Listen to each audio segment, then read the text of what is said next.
먹방 유튜버처럼 아무리 먹어도 살이 안 찌는 체질이 있는 반면 운동을 아무리 열심히 해도 먹으면 바로 살이 찌는 사람들이 있을 거예요. 많이 먹어도 살이 안 찌는 체질을 만드는 방법 알려드릴게요.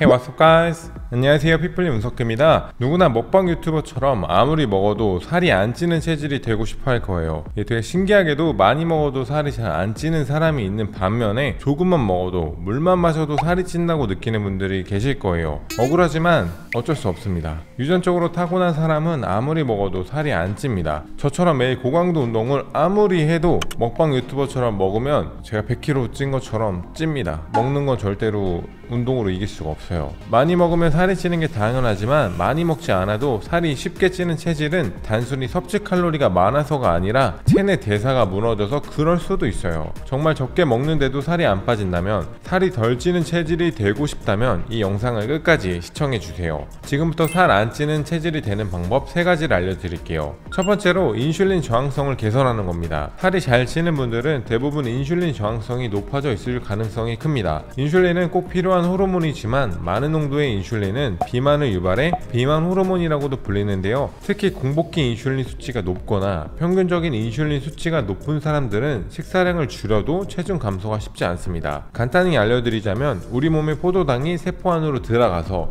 에너지원으로 사용되려면 인슐린이 꼭 필요한데, 우리가 음식을 계속 먹거나 정제된 탄수화물, 단순당 위주로 먹게 되면 인슐린이 자기작용을 못하게 됩니다. 이걸 인슐린 저항성이라고 부르는데, 인슐린 저항성은 포도당을 세포 안으로 집어넣는 인슐린의 기능이 떨어진 상태를 말합니다. 쉽게 말하면 원래는 잘 열려있던 문인데 녹이 슬어서 같은 힘에도 좀처럼 밀리지 않는 문을 상상하시면 됩니다. 인슐린 저항성이 생기면 결국 나는 많이 먹지 않아도 몸속에서 포도당을 세포 안으로 흡수해 제대로 된 에너지를 사용하지 못하고 잉여 에너지로 인식해 지방세포 형태로 저장해 버리게 되는 겁니다. 인슐린 저항은 운동 부족, 비만, 스트레스, 과도한 칼로리 섭취 등으로 인해 생기는데, 인슐린 저항성이 있는 분들은 인슐린 분비를 낮출 수 있도록 인슐린이 일하지 않게 쉬게 만들어 줘야 합니다. 인슐린 저항성은 노력에 따라 개선이 될 수 있는데, 특히 운동 부족, 과도한 칼로리 섭취를 개선하면 인슐린 저항성이 개선이 됩니다. 따라서 알맞게 칼로리를 섭취하고 적절한 운동을 해주는 것이 아주 중요합니다. 적어도 격일에 한번 꾸준하게 운동을 하면 인슐린 저항성을 낮추고 인슐린 감수성을 높이는 데 효과를 볼 수 있어요. 특히 운동은 시작 전후로부터 약 48시간까지 인슐린 감수성을 높이는 것으로 나타났으니 적어도 격일에는 한번 꾸준히 운동을 해주시는 걸 추천드릴게요. 두 번째 방법은 렙틴 저항성을 개선하는 겁니다. 렙틴은 지방세포에서 만들어지는 식욕 조절 호르몬으로 뇌에 작용하여 식욕을 억제하는 호르몬입니다. 우리가 음식을 많이 먹게 되면 렙틴은 지방세포에서 분비가 되어 뇌에 야 이제 그만 먹어 라고 신호를 보내 포만감을 느끼게 합니다. 우리 몸에 렙틴이 충분하면 배부름을, 렙틴이 감소되면 배고픔을 느끼게 되는 거예요. 이 렙틴은 내분비계로 천천히 이동하기 때문에 우리가 식사를 빨리 하게 되면 렙틴이 뇌로 전달되기도 전에 과식을 하게 되는 건데, 제가 그래서 늘 밥 먹을 때 천천히 꼭꼭 씹어서 먹으라고 늘 강조하는 내용이 바로 여기서 나옵니다. 특히 TV나 핸드폰을 보면서 식사를 하면 마찬가지로 포만감을 늦게 느껴 과식할 확률이 높아집니다. 그런데 이 외에도 렙틴 호르몬이 충분해도 신호를 뇌에서 받아들이지 못하는 경우가 생기는데, 이를 바로 렙틴 저항성이라고 부릅니다. 우리 몸에 지방이 증가하고 렙틴이 과다하게 분비가 되면 렙틴 수치는 높은데도 불구하고 시상하부에서 렙틴을 인식하지 못하는 상태가 됩니다. 살이 찔수록 배고프다는 말이 여기서 나와요. 음식을 눈앞에 두고 참지 못하고 마구 먹게 되는 분들, 살이 찌니까 더더욱 식욕 조절이 안 되는 분들, 그건 바로 렙틴 저항성 때문입니다. 사실 저도 20kg 체중이 늘고 나서 식욕 조절이 안 되는 경험을 해봤습니다.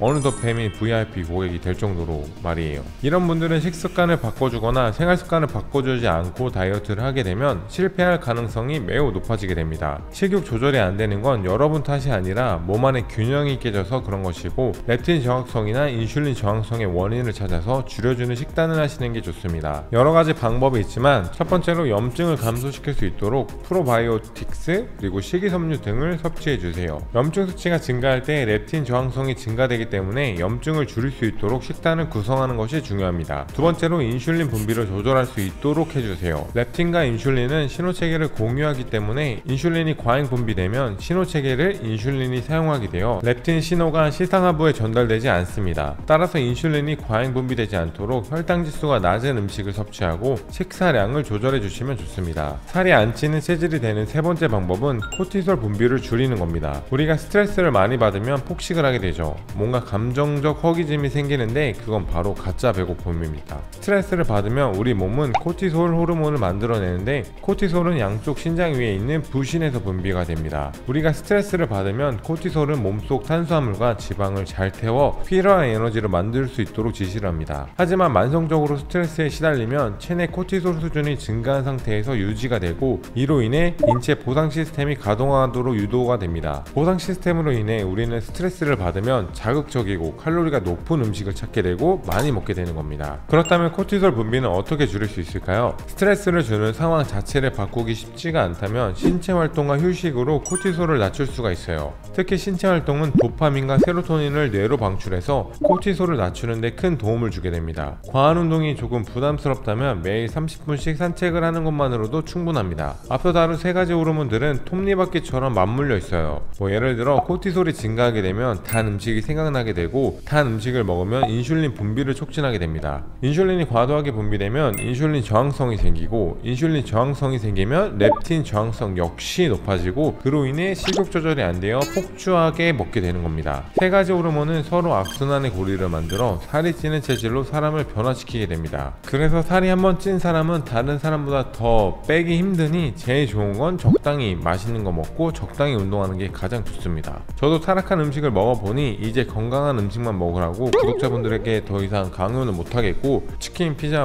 도넛 같은 거 먹더라도 적어도 먹은 만큼의 칼로리를 태울 수 있도록 먹으면서 내가 얼마의 칼로리를 먹었구나 그러면 그만큼을 태우려면 뭐뭘 해야지 적어도 먹은 만큼 소비하는 생활을 좀 기르시길 바라겠습니다. 네, 오늘 제가 준비한 영상은 여기까지고요. 영상을 보시고 도움이 되신 분들은 좋아요와 구독 부탁드리겠습니다. Thank you guys.